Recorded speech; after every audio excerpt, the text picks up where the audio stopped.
We have seen wild swings in the weather recently, from freezing snow to hot sun in just days. It's taking a toll on some orchards down south. Alika Medina spoke with the folks who help operate that ranch. And Alika, he says just a degree can change whether or not they have a crop. Yeah, that's right, Danielle. Nichols Ranch and Orchards say they are more or less 2 months away from their opening day. They're best known for their apples and cherries, but the unexpected cold this past weekend damaged some of their signature goods.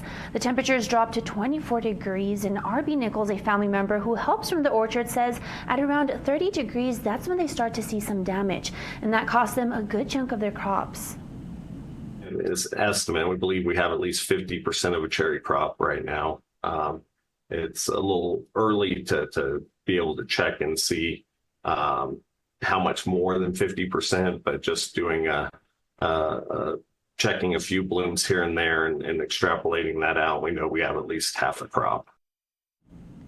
He says not too many of their apricots survived. Nichols says as soon as you start to feel the warm temperatures, trees begin their blooming process. But it's also when they become the most vulnerable and prone to frost damage. But the icicles you're about to see are not the crops while frozen. That's a tactic they use to mitigate frost ahead of the drop in temperatures.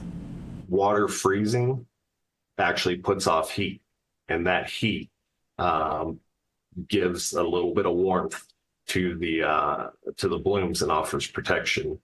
And then we also run a wind machine, and that takes the cold air out of the orchard and throws it up above the trees so that warmer air can come in.